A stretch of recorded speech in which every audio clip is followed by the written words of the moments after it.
सभी को सुबह की राम राम दोस्तों। तो चलिए आज हम UP PCS 2026 prelims, Bihar PCS prelims 2026 और अदर स्टेट प्रीलिम्स 2026 के साथ साथ जितने भी वनडे एग्जाम्स हैं उन सभी के लिए बहुत ही इंपॉर्टेंट सीरीज है घटनाचक्र पूर्वावलोकन हैंड रिटन शॉर्ट नोट्स, जिसको हम लोग परिणाम नोट्स के नाम से जानते भी हैं। और ये आपके 2026 के साथ 2027 तक के लिए भी वैलिड है। इसमें अदर स्टेट पीसीएस को भी कवर किया गया, साथ ही साथ यूपी ट्रिपल एससी से होने वाले जो लेखपाल एग्जाम है जिसमें जो सारा सिलेबस है वो सब कुछ इससे आपको कवर हो जाएगा। तो यहाँ पर आज हम इसकी क्लास कर रहे हैं। इससे पहले हम लोगों ने लगभग 7-8 क्लास कंप्लीट कर लिए और 2 क्लास और आएंगी और मिडवल हिस्ट्री कंप्लीट हो जाएगी। तो इसके साथ ज्योग्राफी आपकी कंप्लीट हो गई, इंडियन ज्योग्राफी, पॉलिटी कंप्लीट हो गई, एंशिएंट हिस्ट्री कंप्लीट हो गई और मिडवल हिस्ट्री भी कंप्लीट हो जाएगी। तो बचे हुए जो भी सब्जेक्ट है धीरे धीरे वो सारे सब्जेक्ट कवर हो जाएंगे दोस्तों। और जिसको ऐसा लग रहा हो कि भाई बिहार पीसीएस मतलब एईडीओ का जो बीपीएससी के थ्रू एग्जाम है या फिर झारखंड पीसीएस का, तो वो लोग नोट्स के माध्यम से भी लेकर पढ़ सकते हैं। भाई बहुत आसान भाषा में लिखा गया, सारी चीजें आपको बस रटनी है, तैयार करनी है और उसमें कोई रॉकेट साइंस नहीं है। बाकी जब तक एग्जाम नहीं हो रहा तब तक आप मेरी क्लास देखते रहिए। देखो अब सभी की इंडिविजुअली डिमांड को पूरा नहीं किया जा सकता। भाई कोई कह रहा है झारखंड पीसीएस का एग्जाम है सर, कोई कह रहा है लेखपाल है, कोई कह रहा है बिहार पीसीएस है। तो भाई एक सिस्टमेटिक तरीके से ही मैं चल सकता हूँ ना। अभी मेंस का दौर है, प्रीलिम्स का दौर नहीं है, फिर भी मैं आपको प्रीलिम्स पढ़ा रहा हूँ जो है कि इससे ज्यादा और मैं कुछ नहीं कर पाऊंगा भाई। बाकी अगर आपको नोट्स चाहिए तो आप इस नंबर पे व्हाट्सएप मैसेज करके नोट्स ले सकते हैं। और अभी मैंने आपके लिए होली ऑफर लॉन्च कर रखा है जो 3 मार्च तक वैलिड है, उसकी पूरी इंफॉर्मेशन आपको यहाँ पर देखने को मिल जाएगी। आप YouTube पर जैसे ही आएंगे तो ग्लैंस एकेडमी ऑफिशियल चैनल पर आएंगे तो यहाँ पर वीडियो सेक्शन में आप देखेंगे, ये मैंने देखिए होली ऑफर के लिए एक वीडियो लॉन्च की थी, ठीक है। तो इसे आप देख लीजिए जिसमें 3 मार्च तक वैलिड है पूरे ऑफर, प्रीलिम्स और मेंस दोनों हैंड रिटन नोट्स पे। और कल मैंने दोस्तों जीएस पेपर 1 को डिटेल्ड किया था और आज हम जीएस पेपर 2 को डिटेल करेंगे, पूरी तरीके से सिलेबस को समझेंगे, फिर उसके बाद हम रेगुलर क्लास को लेकर भी आपके साथ चलेंगे। तो इस नंबर पे आप व्हाट्सएप मैसेज करके इन्फॉर्मेशन ले सकते हैं। चलिए शुरू करते हैं आज का हम मिडवल हिस्ट्री का जो पार्ट था। देखो मुगल साम्राज्य को हम लोग पढ़ रहे थे और मुगल साम्राज्य में आज हमें पढ़ना है मेरे भाई मुगल काल की चित्रकला के बारे में, ठीक है। तो आ जाइए, मुगल कालीन संगीत और चित्रकला। इससे पहले हम लोगों ने प्रशासन की पूरी प्रक्रिया पढ़ी थी। तो यहाँ पर सबसे पहले आपको जानना है कि मुगल काल की जो चित्रकला थी मुख्य रूप से हुमायूं के समय से प्रारंभ होती है, मीर सैयद अब्दुल समद और मीर सैयद अली के नेतृत्व में। फिर उसके बाद अकबर के दौरान भी कुछ महत्वपूर्ण जो है कि दसवंत बसावन जैसे चित्रकार थे। लेकिन जहांगीर के समय में चित्रकला का जो युग था वो एक तरीके से स्वर्णकाल माना जाता था। और इसी में आप देखोगे कि जो मुगल जो चित्रकला थी उसके थीम क्या थी। देखो मुगल चित्रकला में किस प्रकार के चित्रों का ज्यादा प्रयोग होता था। पहला तो युद्ध का दृश्य दिखाया जाता था कि मतलब कि जहाँ पे बादशाह अगर कोई युद्ध कर रहे हैं, मुगल शासक को युद्ध कर रहे हैं तो उस युद्ध का वर्णन किया जाता था, चित्र बनाए जाते थे। साथ ही साथ पशु पक्षियों के चित्र और प्राकृतिक दृश्य को भी बनाया जाता था। अब पशु पक्षियों में विभिन्न प्रकार के जो पशु पक्षी होते थे, जानवर होते थे, जो प्राकृतिक मनोरम दृश्य होते थे, सुबह के, शाम के, दोपहर के, संगीत के, इन सभी चीजों का वर्णन किया जाता था। और तो और इस्लाम में मानव का चित्र बनाना वर्जित है, मतलब मनुष्य का चित्र बनाना वर्जित है, इसलिए वहां पे दरबारी चित्रकला का प्रयोग किया जाता था, दरबारी चित्रण का भी प्रयोग किया जाता था। हालांकि दरबारी चित्रण का जो प्रयोग था सबसे अधिक जहांगीर के काल में हो रहा था, बाकी ये दोनों तो पहले से चले आ रहे थे। तो ये मुगल चित्रकला की थीम थी। किस मुगल शासक ने चित्रकारी के लिए कारखाने बनवाए थे? ध्यान देना, किस मुगल शासक ने चित्रकारी के लिए कारखाने बनाए थे? तो हुमायूं ने बनवाए थे। मुगल शासक कौन थे जिन्होंने कारखाने बनवाए चित्रकारी के लिए? तो हुमायूं ने बनवाए थे। और मुगल चित्रकला ने पहाड़ी, राजस्थानी और कांगड़ा चित्रकला को भी प्रभावित किया, क्योंकि ये जो क्षेत्रीय चित्रकला थी जो राजपूत शासन काल में जो है कि विकसित हो रही थी, डेवलप हो रही थी, जिसमें पहाड़ी चित्रकला थी, राजस्थानी चित्रकला, कांगड़ा चित्रकला, इनको भी कहीं ना कहीं मुगल चित्रकला ने प्रभावित किया और खुद भी इससे प्रभावित हुए। जैसे प्रभावित करने का मतलब है जो दरबारी चित्रण था ये मुगल चित्रकला से प्रभावित होकर राजपूतों ने इन शैलियों में प्रयोग किया और मुगल चित्रकला ने प्राकृतिक जो दृश्य अपनाए, जो पशु पक्षियों के चित्रण को अपनाया, वो राजपूतों की इन्हीं शैली से ग्रहण किया। तो कहीं ना कहीं दोनों में आदान प्रदान हो रहा था संस्कृतियों का। साथ ही साथ इसी दौरान यूरोपीय चित्रकला का प्रवेश भी पुर्तगालियों के माध्यम से सर्वप्रथम अकबर के दरबार में हुआ और जहां से मुगलों ने 2 विशेषताओं को ग्रहण किया। पहला, व्यक्ति विशेष का चित्रण करना, व्यक्ति विशेष का। दूसरा, दृश्य में आगे दिखने वाली वस्तुओं को छोटे आकार में रखना। यानी अगर आप किसी व्यक्ति का चित्र बना रहे हो और आसपास की जो चीजें हैं जैसे कि चंद्रमा हो गया, सूर्य हो गया, पर्वत हो गया, पेड़ हो गया, पक्षी हो गया, ये जो अगर आप साइड में दिखाना चाह रहे हो, फ्रंट में विजनरी दिखाना चाह रहे हो, तो इनकी इमेज को छोटा रखा जाए ताकि फोकस इन पे ना हो, मेन ऑब्जेक्ट जो पीछे दिख रहा है उस पे फोकस होना चाहिए। तो ये विशेषताएं इन्होंने पुर्तगालियों से ग्रहण की थी। साथ ही साथ हुमायूं तथा अकबर के समय में मुख्यतः सचित्र पुस्तकों और पांडुलिपियों का अंकन किया गया। मतलब जैसे आज हम लोग जो भी पुस्तकें देखते हैं तो उसमें केवल बातें लिखी नहीं रहती बल्कि उसमें चित्रात्मक प्रस्तुति भी रहती है, और उस चित्रात्मक प्रस्तुति से ही हम बहुत कुछ सीख जाते हैं, बहुत कुछ समझ जाते हैं। तो इस तरीके की पद्धति हुमायूं और अकबर के समय में शुरू हुई। जैसे तूतीनामा हो गया, रज्मनामा महाभारत को कहा जाता है, अनवर ए सुहेली आदि में प्राकृतिक दृश्य, दरबारी चित्रण, शिकारी दृश्य, ये सभी देखने को मिलते हैं। तो इसका मतलब हो गया कि इन पुस्तकों में केवल कहानियां नहीं लिखी है, केवल बातें नहीं कही गई, बल्कि कुछ चित्रों के माध्यम से भी व्याख्यायित किया गया है। और जहांगीर ने छवि चित्रण को सर्वाधिक महत्व दिया। किसको? छवि चित्रण को सर्वाधिक महत्व दिया। स्वयं जहांगीर ने नूरजहां के साथ, फारस के सम्राट के साथ, पशु पक्षी आदि के साथ अनेक वैयक्तिक रूप चित्र बनवाए हैं इन्होंने, स्वयं जहांगीर ने। अगर हम बात करें पहाड़ी school, Rajput school, Mughal school, Kangra school, ये सभी मध्यकालीन चित्रकला की विभिन्न शैलियां हैं। ये यूपीएससी का ये प्रश्न है। जैसे यहाँ पे स्कूल वर्ड लगाने का मतलब ये बिल्कुल नहीं कि वहाँ पे कोई पढ़ाई लिखाई हो रही थी, बल्कि ये चित्रकला के अलग अलग रूप हैं। जैसे राजपूत कला हो गई तो राजपूत स्कूल कह दिया, कांगड़ा हो गई, बिसौली हो गई, बसौली, मुगल हो गया, पहाड़ी हो गया, तो इसको स्कूल के मध्य लगा दिया। और ये सारे के सारे मध्यकालीन चित्रकला की विभिन्न शैलियां हैं। जबकि किशनगढ़ शैली की बात करेंगे तो ये चित्रकला से संबंधित है, किंतु ये मध्यकालीन शैली में नहीं आती है, बल्कि ये जो किशनगढ़ शैली है जिसमें बूंदी वाला जो होता है ना, बूंदी कलम वाला आपने सुना होगा, तो वो चित्रकला आती है। औरंगजेब ने स्वयं कुशल वीणा वादक था, किंतु उसने संगीत को इस्लाम विरोधी बताकर उस पर पाबंदी लगा दी थी। हालांकि औरंगजेब ने बहुत सारे ऐसे कार्य थे जो जन सामान्य के लिए किए जाते थे, जनहित में किए जाते थे, उसको समाप्त कर दिया। जैसे झरोखा दर्शन आज आप देखोगे, जैसे मुंबई में जाओगे तो बहुत जो बड़े बड़े एक्टर हैं, जैसे शाहरुख खान हो गए, सलमान खान हो गए, अमिताभ बच्चन जी हो गए, ऐसे तमाम एक्टर क्या होता है, अपने बालकोनी में आते हैं और बालकनी से जो है कि जनता को अभिवादन करते हैं, उनका स्वीकार करते हैं और उनको जो है कि एक दर्शन दे देते हैं कि हाँ भैया, आपके जो फेवरेट एक्टर हैं वो इस तरीके से अपने घर पे रोजमर्रा की लाइफ को जी रहे हैं। ठीक इसी प्रकार का कॉन्सेप्ट झरोखा दर्शन था, जिसमें झरोखा दर्शन में क्या होता था, बादशाह झरोखे पर यानी एक बालकनी पर आकर खड़ा हो जाता था और आम जनता जो है कि उनसे गुहार लगाती थी, अपनी समस्याओं को बताती थी, देखती थी, दर्शन करती थी। तो ये झरोखा दर्शन था और इस चीज को औरंगजेब ने बंद कर दिया। संगीत जैसी चीजों को बंद कर दिया, नृत्य कला का विरोध किया, क्योंकि इसको इस्लाम विरोधी बताया गया कि इसकी इस्लाम में इजाजत नहीं है। तो ऐसी चीजों पे जो है कि मनाही कर दी गई। हरिदास संप्रदाय के संगीत अर्चना केंद्रों की संख्या 5 थी। हरिदास स्वयं ने ब्रज भाषा के अनेक ध्रुपदों की रचना की थी और इन्हीं के प्रमुख शिष्य थे एक तानसेन, बैजू बावरा, गोपाल नायक, मदन लाल आदि। तो यहाँ पर तानसेन आपको बताना है कमेंट करके किसके दरबार का नवरत्न में शामिल था। ये लो आगे ही मिल गया, क्या ही बताओ गया। अकबर शासन काल में तानसेन एवं स्वामी हरिदास प्रमुख ध्रुपद गायक थे और जबकि विलास खां जहांगीर दरबार में संगीतज्ञ थे। तो विलास खां किस दरबार से संगीतज्ञ समय थे, ये जहांगीर के संबंध में थे और तानसेन और हरिदास अकबर के दरबार में थे। अकबर ने तानसेन को कंठाभरण वाणी विलास इस तरीके की उपाधि दी थी। अकबर ने तानसेन को कंठाभरण वाणी विलास नाम की उपाधि दी एवं मियाँ की भी उपाधि दी थी। किसकी? मियाँ की उपाधि भी दी थी। तानसेन का मकबरा ग्वालियर में था। कहां पर था भाई तानसेन का मकबरा? ग्वालियर में था।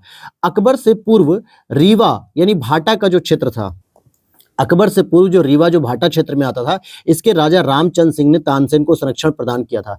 तो तानसेन डायरेक्टली अकबर के दरबार में नहीं आए थे प्रसिद्ध होके, बल्कि अकबर से पहले भी वो राजा रामचंद्र सिंह के दरबार में रहते थे रीवा भाटा के क्षेत्र में। बाद में वो अकबर के दरबार में आते हैं और फिर वहां पर जो है कि उनको नवरत्न में शामिल किया गया। अच्छा, तानसेन का जो मकबरा है वो कहाँ पर था? ग्वालियर में था।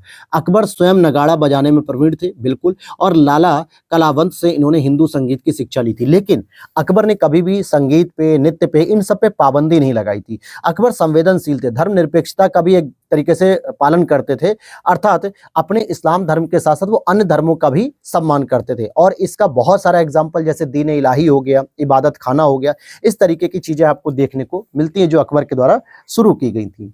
और संगीत की एक टप्पा शैली होती है मेरे भाई, ये मुगल सम्राट मोहम्मद शाह के दरबार में परिष्कृत हुई, विकसित हुई थी। मूलतः टप्पा को ऊंट चरवाहों के गीतों से विकसित किया गया था, लेकिन इसका जो अपडेटेड वर्जन आया वो मुगल बादशाह सम्राट मोहम्मद शाह के दौरान हुआ था।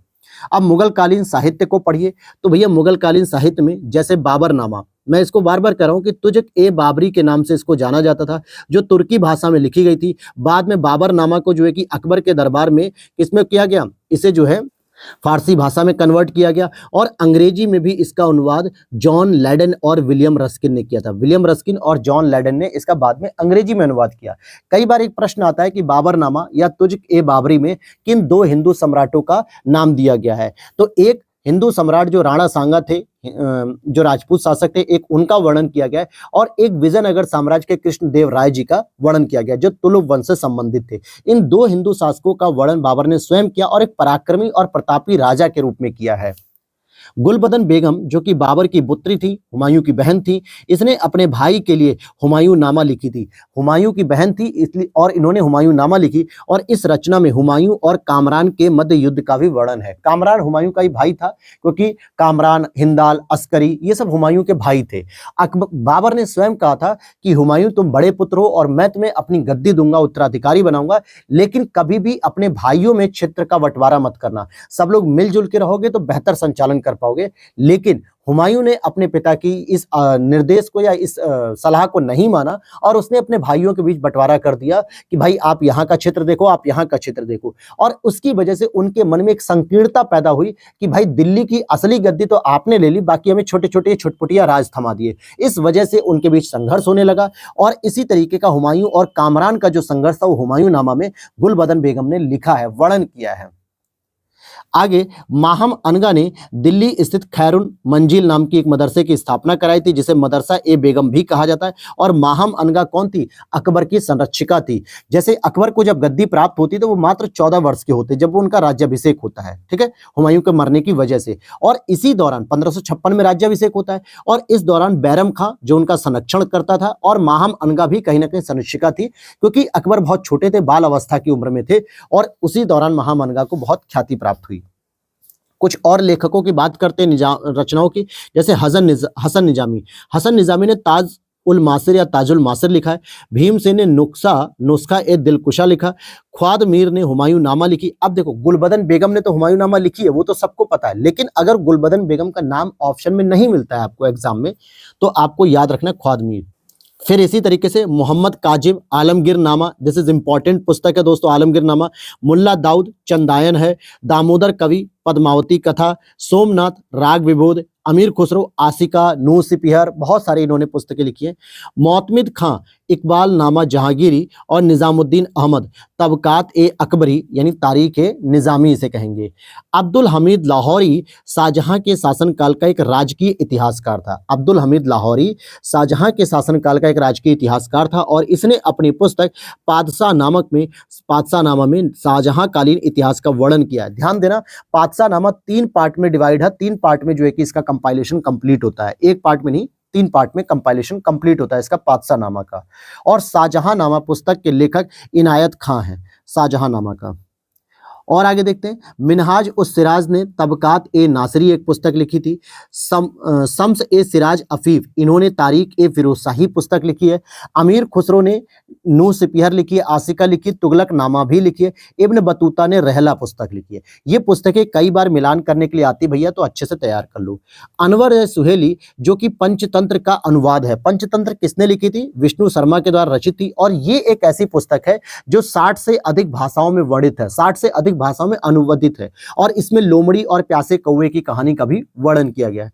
तो अनवर सुहेली जो कि पंचतंत्र का अनुवाद है, और इसका मुल्ला हुसैन कासिफी ने अनुवाद किया था। जबकि आयर ए दानिश, ये इस नाम से अनुवाद अबुल फजल ने किया था। देखो, आयर ए दानिश भी पंचतंत्र का अनुवाद है, लेकिन इस नाम से अबुल फजल ने किया था, और अनवर ए सुहेली मुल्ला हुसैन कासिफी ने किया था।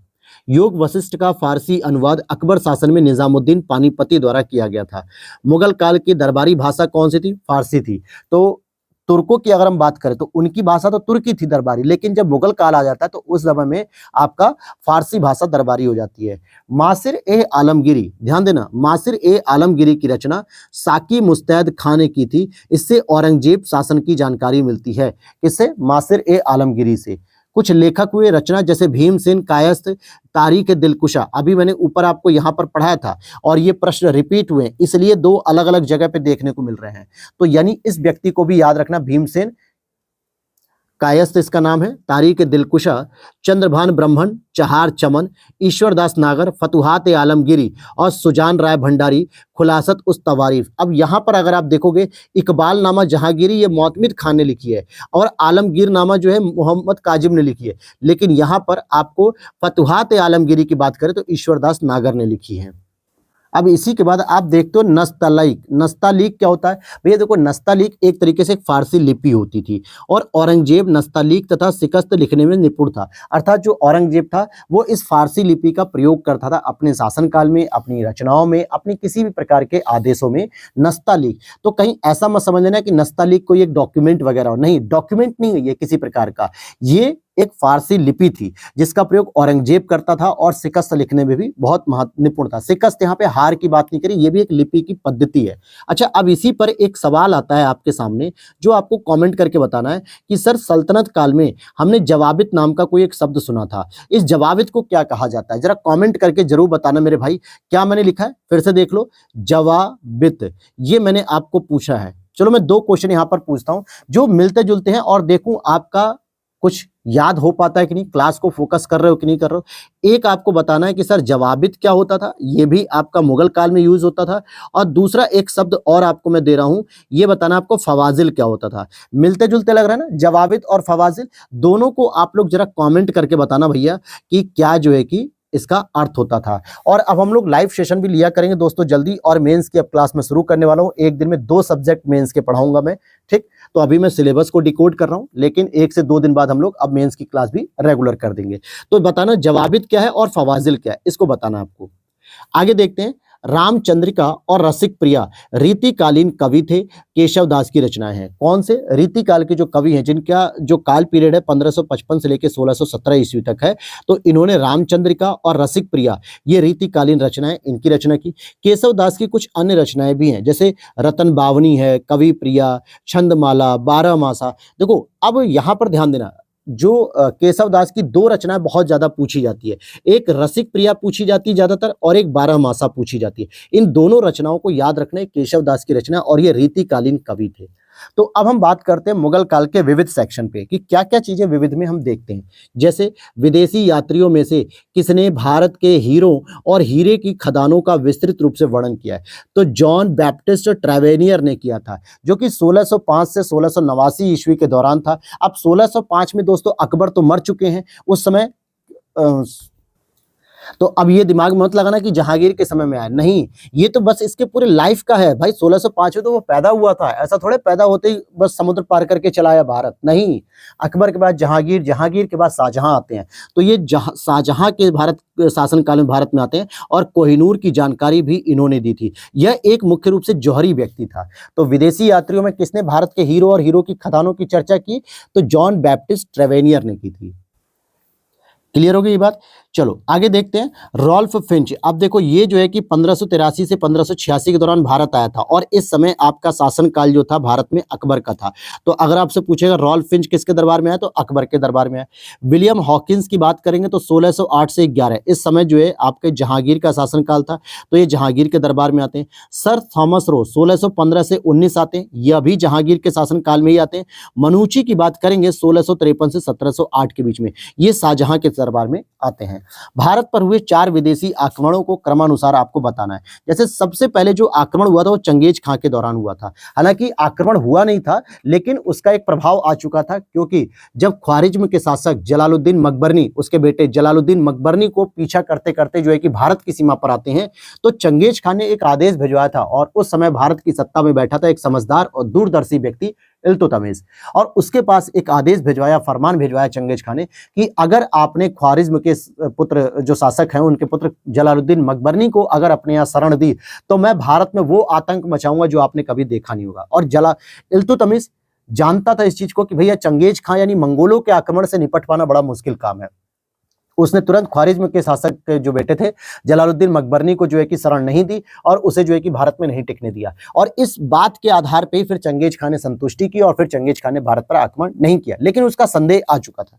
फिर दूसरा आता तैमूर आक्रमण। This is important. किसके शासन काल में हुआ था, जरा ये मुझे बताना। मैंने आपको बताया था कि तुगलक काल का एक शासक था, उसके दरबार में हुआ था, क्योंकि 1320 से लेकर 1414 ईस्वी तक लगभग 96 वर्षों का जो सबसे बड़ा कार्यकाल था वो तुगलक वंश का था। तो इस दौरान तैमूर का आक्रमण हुआ था। फिर उसके बाद एक नादिर शाह की लूट हुई थी, यानी नादिर शाह का जो दिल्ली में कत्ले आम हुआ था 1739 में, जो औरंगजेब के बाद जो छोटे छोटे शासक आए थे उनके दरबार में हुआ था। और कौन सा वो शासक था, कमेंट करो। और लास्ट में होता है अहमद शाह अब्दाली, जो कि पानीपत का तीसरा और अंतिम युद्ध लड़ता है, पानीपत का 1761 ईस्वी में। ठीक है, इसके खिलाफ जो है कि मराठा साम्राज्य था। कुछ और घटनाएं हैं और उनके वर्ष हैं, जैसे मिलान करने के लिए आते हैं कि बाबर और इब्राहिम लोदी के मध्य प्रथम पानीपत युद्ध कब हुआ, तो ये 1526 ईस्वी में हुआ था। हेमू और अकबर के मध्य दूसरा पानीपत युद्ध कब हुआ, तो ये 1556 ईस्वी में हुआ था। अहमद शाह अब्दाली और मराठों के मध्य जो तीसरा पानीपत युद्ध हुआ, ये 1761 में हुआ। तो ये तीनों। अच्छा, अब इनमें जीता कौन था, देखो यहाँ पर बाबर जीता था पहले पानीपत युद्ध में, दूसरे में अकबर जीत गया था पानीपत युद्ध, तीसरे में अहमद शाह अब्दाली जो कि एक अफगान शासक था, इसने जीत हासिल की थी। नादिर शाह द्वारा दिल्ली में जो कत्ले आम हुआ था वो 1739 में लूट हुई थी, नादिर शाह की लूट कही जाती है एक तरीके से। और हेमू को हेमचंद्र विक्रमादित्य के नाम से जाना जाता है, जो 14th नंबर का जो है कि उपाधि लेने वाला शासक था, हिंदू शासक। भारतीय यश का अंतिम सूर्य किसके लिए प्रयुक्त होता है, तो पृथ्वीराज चौहान के लिए यह प्रयुक्त होता है। और पृथ्वीराज चौहान को हम पृथ्वीराज तृतीय के नाम से जानते हैं। औरंगजेब की मृत्यु कब हुई, 1707 ईस्वी में। शिवाजी का देहांत कब हुआ, 1680 ईस्वी में। अकबर की मृत्यु कब हुई, 1605 ईस्वी में हुई थी। तराइन के युद्ध की बात करें, तराइन का युद्ध पहला जो युद्ध था 1191 में लड़ा गया था, और ये युद्ध जो लड़ा गया था गौरी और पृथ्वीराज चौहान के बीच लड़ा गया था, पृथ्वीराज तृतीय। इसमें मोहम्मद गौरी हार गया था, पृथ्वीराज तृतीय जीत गया था। लेकिन उसके बाद मोहम्मद गौरी दोबारा अपनी सेना को बैकअप प्लान के साथ लेकर आता है और तराइन का दूसरा युद्ध लड़ता है 1192 ईस्वी का। और यह भी युद्ध आपके गौरी और साथ ही साथ पृथ्वीराज तृतीय के मध्य हुआ था, और इसमें गौरी विजयी हो गया, पृथ्वीराज तृतीय हार जाता है। और ऐसा कहा जाता है कि पृथ्वीराज तृतीय ने मतलब गौरी ने पृथ्वीराज तृतीय को अजमेर भेज दिया और वहीं रहते हुए जो है कि उसका निधन हो गया। असीरगढ़ का युद्ध की बात करें तो 1601 ईस्वी में हुई था ये असीरगढ़ का युद्ध। अकबर का राज्यारोहण 1556 ईस्वी में हुआ, जब हुमायूं की मृत्यु हो गई थी। असीरगढ़ युद्ध में अकबर ने मीरन बहादुर को पराजित किया था। देखो 1601 की कहानी है, तो वो तो अकबर का शासनकाल था। असीरगढ़ युद्ध में अकबर ने मीरन बहादुर को पराजित किया। खेड़ा का युद्ध कई बार पूछा था, 1707 ईस्वी में जो है कि खेड़ा का युद्ध हुआ। इसमें मराठा सिंहासन के लिए साहू एवं ताराबाई के मध्य हुआ। तो खेड़ा युद्ध भी कहीं ना कहीं उत्तराधिकारी या सिंहासन का युद्ध था, जिसमें जो साहू थे और ताराबाई इनके मध्य हुआ था। खजवा का युद्ध, खानवा नहीं कह रहा हूं मैं, यहाँ पे खजवा कह रहा हूं, ध्यान से समझो। तो खजवा का युद्ध क्या था, 1659 ईस्वी में हुआ था। ये औरंगजेब और शाह शुजा के मध्य हुआ था, शाह शुजा के मध्य हुआ था।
चलो दोस्तों आगे पढ़ते हैं। हाँ, यहाँ पर अब हम देखते हैं बाबर के युद्ध का क्रम। कई बार इसका बहुत बार आप लोग ट्रिक से याद करते हो, यार ट्रिक से याद करने से बेहतर है डायरेक्ट याद कर लो। ठीक है, जितना ट्रिक में दिमाग लगाओगे उतने में आप डायरेक्ट याद कर लोगे। पानीपत का जो पहला युद्ध था 1526 ईस्वी में इन्होंने लड़ा, इब्राहिम लोदी इसमें पराजित हो जाते हैं, बाबर जीत जाते हैं। खानवा का युद्ध जो था 1527 ईस्वी में होता है, इसमें राणा सांगा पराजित हो जाता है, बाबर जीत जाता है। अच्छा, इसी युद्ध में एक प्रश्न और आता है कि किस युद्ध में उसने जिहाद का नारा दिया था, तो खानवा युद्ध में दिया था। फिर एक और प्रश्न आता है कि किस युद्ध में उसने जो है कि तोपचियों की मदद से जो है कि उसने जीता था, तो पानीपत का पहला युद्ध जीतता है। तो खानवा युद्ध में राणा सांगा को पराजित किया, क्योंकि राणा सांगा के नाम से ही बाबर की सेना थर-थर कांपती थी, क्योंकि भैया उसका प्रभाव ही इतना अच्छा था, इतना पराक्रमी शासक था कि खुद बाबरनामा यानी तुजु के बाबरी में बाबर ने इसका वर्णन किया कि एक पराक्रमी और बहुत ही साहसी राजा था, ये बहुत ही साहसी शासक था। तो इसको जो है कि जिहाद के नाम पे हराया गया, क्योंकि जब इस्लाम की मतलब जिहाद का नारा दिया बाबर ने और अपनी सेना में एक नई ऊर्जा भरने का प्रयास किया ताकि वो आराम से जीत सके इस युद्ध को, तो ये प्रयोग किया था बाबर ने और वो इसमें विजयी रहा। फिर चंदेरी का युद्ध होता है 1528 ईस्वी में, और ये मेदिनी राय को इसमें पराजित किया था। और घाघरा का युद्ध होता है 1529 ईस्वी में। इसमें आप लोग कमेंट करके बताना कि किसको वो पराजित करता। और फाइनली फिर 1530 ईस्वी में वो मर जाता है। तानसेन का दोस्तों मूल नाम क्या था? रामतनु पांडे था, और इससे पहले ये रीवा भाटा वाला जो क्षेत्र था वहां पे राजा रामचंद्र के दरबार में रहते थे। उसके बाद जो है कि अकबर के दरबार में आए और इनका मकबरा ग्वालियर में स्थित है। इस्लाम में धर्मांतरण के पश्चात इन्होंने अपना नाम अता अली खां रखा। क्या रखा? अता अली खां। अच्छा, कुछ व्यवस्थाएं जैसे किस शासनकाल में थी? इक्ता व्यवस्था। इक्ता व्यवस्था आपका दिल्ली सुल्तान के दौरान चली थी। जागीरदारी व्यवस्था मुगल काल के दौरान थी। अमरम व्यवस्था, ये विजयनगर साम्राज्य में जो सेना होती थी जिनको भूमि भी दी जाती थी, अमरम कहा जाता था। मोकासा, मोकासा एक टैक्स होता था, ठीक है। मोकासा एक क्या होता था? टैक्स होता था, जैसे चौथ, सरदेशमुखी, मोकासा, ये सभी मराठा साम्राज्य में यूज होने वाले टैक्स थे। नायकों को राजा वेतन के बदले जो विशेष भूखंड देता था उसे ही अमरम कहा जाता था। जैसे इक्ता व्यवस्था हो गई, जागीरदारी व्यवस्था हो गई, सामंतवादी व्यवस्था हो गई, अमरम हो गया, ये सभी लगभग लगभग वही भूमि वितरण का कार्यक्रम है, लेकिन नाम सबके अलग अलग हैं। तो नायकों को राजा वेतन के बदले विशेष भूखंड देता था, क्षेत्र देता था, और उसे ही अमरम कहते थे। मराठा शासन में चौथ की आय का 66% हिस्सा मराठा सरदारों को घुड़सवार के रखने के लिए दिया जाता था, और उसे मुकासा कहते थे। क्योंकि चौथ को जो है ना कि 4 अलग अलग पार्ट में डिवाइड किया जाता था, जिसका एक हिस्सा राजा के पास स्वयं रहता था कि वो चाहे जिसको दे सके। ऐसे कई अलग अलग हिस्से होते थे, तो उसी में एक हिस्सा होता था मुकासा, जो चौथ की आय का 66% होता था, और ये मराठा सरदारों को दिया था ताकि वो घुड़सवार की इस व्यवस्था को बनाए रखेंगे। फिर आगे है, मुगल काल में जिस मदरसे ने मुस्लिम न्याय शास्त्र की पढ़ाई में विशेषता हासिल की थी वह लखनऊ में स्थित है। धर्मशास्त्र के विशेषज्ञ को आलिम कहा जाता था, साहित्य के विशेषज्ञ को काबिल कहा जाता था। तो धर्मशास्त्र के विशेषज्ञ आलिम और साहित्य के जो विशेषज्ञ थे वो काबिल कहे जाते थे।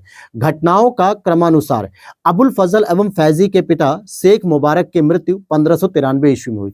ध्यान देना, अबुल फजल और फैजी ये दोनों भाई थे, और इनके पिता जो शेख मुबारक थे उनकी मृत्यु 1593 ईस्वी में होती है। फैजी की मृत्यु 1595 ईस्वी में।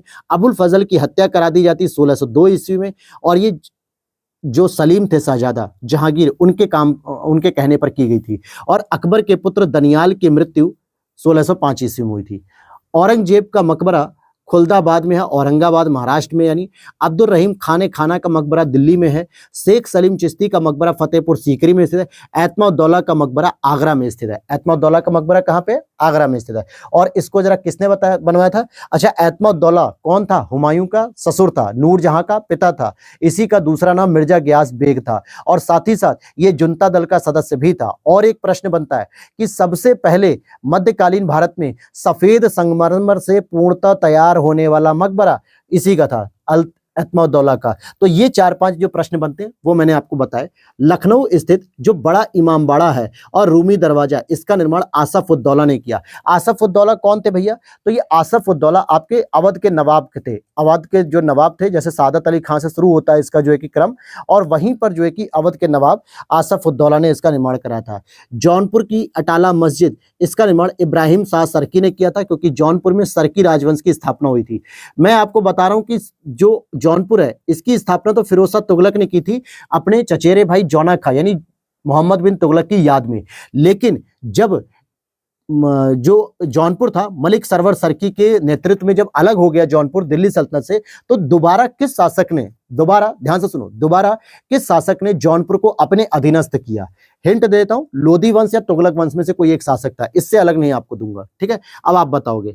तो जौनपुर की अटाला मस्जिद का निर्माण इब्राहिम शाह सरकी के द्वारा 1408 ईस्वी में कराया गया। अब यहां पर हम देखते हैं मोहम्मद आदिल शाह जो कि गोल गुंबद का निर्माण कराते हैं। अलाउद्दीन खिलजी अलाई दरवाजा का निर्माण कराते हैं।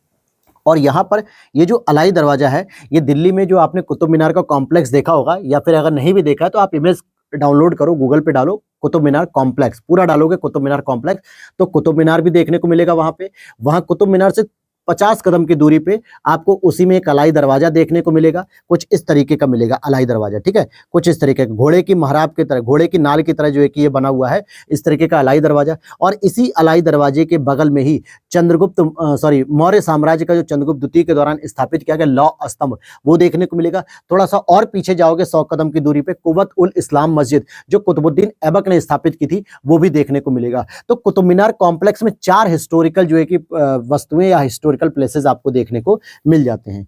दाम क्या था दोस्तों? ये तांबे की मुद्रा थी। देसाई क्या था? राजस्व अधिकारी था। दीवान क्या था? प्रांतीय राजस्व प्रमुख था। और जरीब क्या था? भूमि की माप रखने की इकाई, भूमि की माप करने की इकाई थी ये।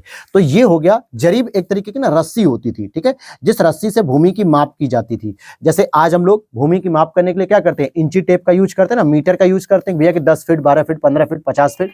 ठीक उसी प्रकार से रस्सी का प्रयोग किया जाता था भूमि की माप करने के लिए। तो ये हो गया दोस्तों, आज की क्लास हमारी कंप्लीट हो चुकी है। और अब हम लोग कल पढ़ेंगे सिख संप्रदाय को। इसके बाद और देखते हैं क्या टॉपिक आ रहा है। मुगल साम्राज्य का विघटन कैसे हुआ, इनकी क्रोनोलॉजी पढ़ेंगे हम लोग, और इसके बाद ही आपका कंप्लीट हो जाएगा। तो कल हमारी आखिरी क्लास रहेगी। अच्छे से मराठा राज्य भी आएगा, ठीक है, मराठा राज्य भी हम लोग पढ़ेंगे। तो कल हमारी ये आखिरी क्लास रहेगी मिडिवल हिस्ट्री की। फिर इसके बाद हम लोग नेक्स्ट सब्जेक्ट शुरू करेंगे। ठीक, मिलते हैं नेक्स्ट वीडियो में। जय हिंद, जय भारत।